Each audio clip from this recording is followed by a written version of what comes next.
maktasabu. Awalnya sih dulu karena anak-anak saya waktu itu anak-anak saya masih kecil tuh, ada dua.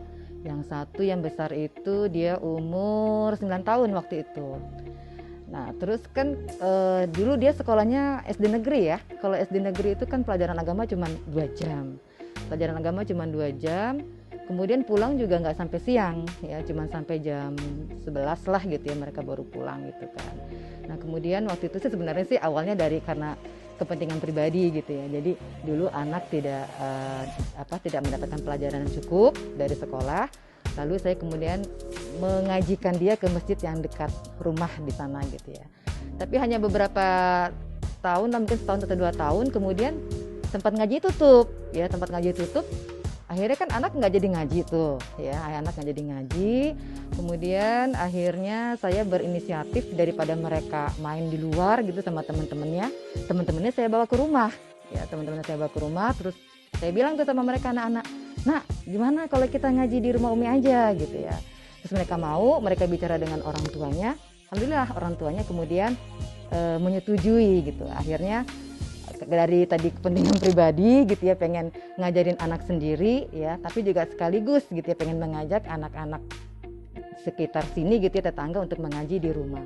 Dari yang 7 orang sampai sekarang alhamdulillah ada 80 santri.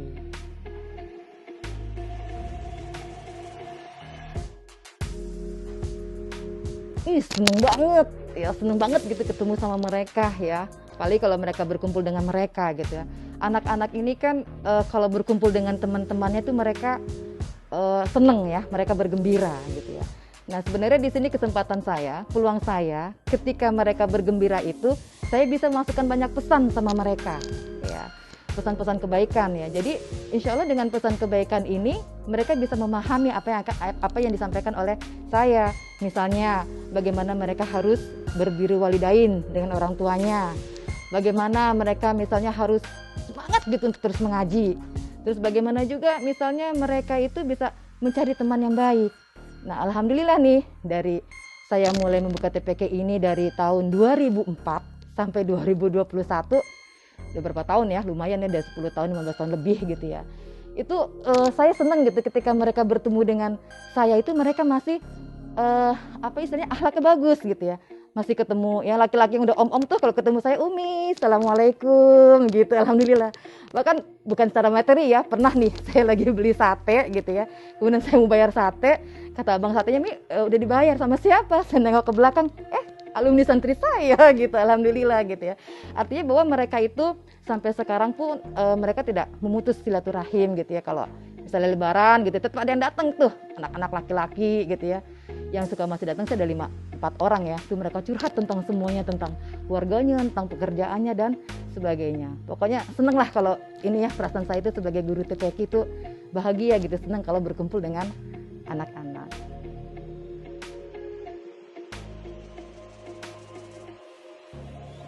Senengnya itu kalau apa yang pesan yang kita sampaikan kepada mereka, mereka dengarkan dengan baik, kemudian mereka bisa mempraktekannya.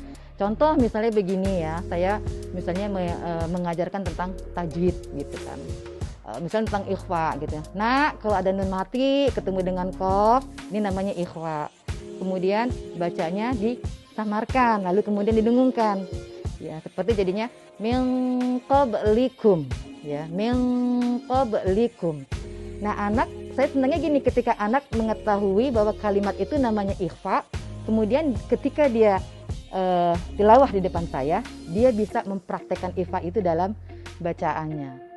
Terus apalagi kalau misalnya mereka gini, senangnya lagi tuh kalau ketika saya mengatakan, nak udah besar nih, anak gadis ya, terus tutup nih auratnya gitu kan, kerudungnya nih pakai baju panjang gitu kan, pakai kerudung gitu, kalau keluar dari rumah dipakai.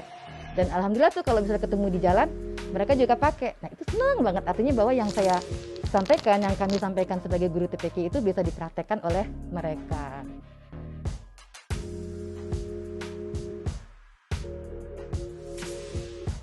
Sedihnya apa ya, sebenarnya banyak gembiranya ya. Cuman sedihnya begini aja, kalau TPQ itu kan masih dianggap sebagai bentuk pendidikan yang informal, ya, bentuk pendidikan yang informal. Sedihnya itu begini, kalau masih ada orang tua yang tidak memberikan dukungan atau motivasi yang penuh ya kepada anak-anaknya gitu. Jadi kalau misalnya begini, ada anak nih beberapa pekan nggak ngaji gitu misalnya, kami tanya dong, kami dengan WA gitu, dengan telepon atau mungkin ketemu di jalan, Bu kenapa gitu anaknya nggak ngaji gitu kan. Nah nanti ada sebagian tuh, ada beberapa, nggak sebagian orang tuh yang mengatakan, nih anak saya les gitu, bentrok dengan ngaji gitu. Di situ kadang-kadang sedih, ya Allah gitu ya, kok ngajinya dibelakangin gitu ya, sementara lesnya didahulukan. Ya itulah sedihnya seperti itu ya, kurang mungkin barangkali dukungan, walaupun nggak semuanya orang tua seperti itu, tapi ada gitu beberapa orang tua yang seperti itu.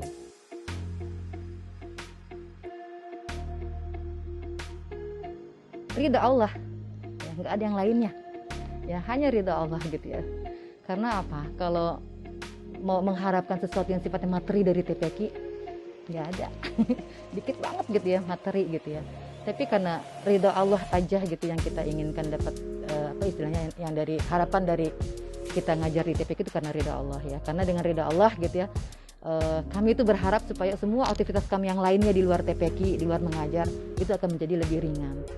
Dan kalau saya boleh mungkin bercerita sedikit ya, kayaknya gitu ya, saya nggak tahu gitu dari amalan saya yang mana gitu, kok sampai Allah tuh memudahkan saya untuk bisa berangkat haji, berangkat umroh, dan semuanya gratis, Masya Allah gitu ya. Tapi gratisnya dalam artian bukan gratis digratiskan begitu saja gitu ya. Contohnya misalnya kayak saya umroh gitu ya, saya umroh itu tiba-tiba ada kayak semacam kuis gitu kan di lewat HP saya gitu, Anda terpilih, terseleksi mengikuti program ini gitu dari sebuah kayak misalnya kayak nama galeri, nama ini ya, nama kayak Telkomsel dan lain sebagainya begitu ya. Nah di situ saya ikutin terus tuh semuanya begitu kan, saya terusin ikutin semuanya sampai akhirnya saya seleksi pertama menang, seleksi kedua menang, seleksi yang ketiga nih terakhirnya, apa yang Anda harapkan ketika Anda mengikuti seleksi ini. Saya tulis di situ, saya kirim di email, saya tulis saya ingin membesarkan TPQ dan ingin memberikan kontribusi yang baik buat warga lingkungan. Ya. Udah itu sebenarnya sih nggak ada ini ya perasaan yang kayak gimana karena apaan sih, paling bohong-bohongan gitu ya. Dan Masya Allah ternyata ya sebulan kemudian itu terjadinya waktu lagi seleksi itu terjadi di bulan Ramadan. Ya. Kami harus menjawab 10 pertanyaan. Kemudian dengan berbagai macam tadi seleksi dan akhirnya ternyata habis Ramadan, habis Idul Fitri keluarlah pemenang-pemenang, dan alhamdulillah saya dapat ya menjadi pemenangnya dari salah satu tadi. Mungkin barangkali itu tadi keberkahan yang didapatkan ketika saya mengajar TPQ ya, karena berharap bahwa hanya ridho Allah saja yang ingin didapatkan gitu, sehingga aktivitas yang lainnya menjadi lebih mudah. Alhamdulillah.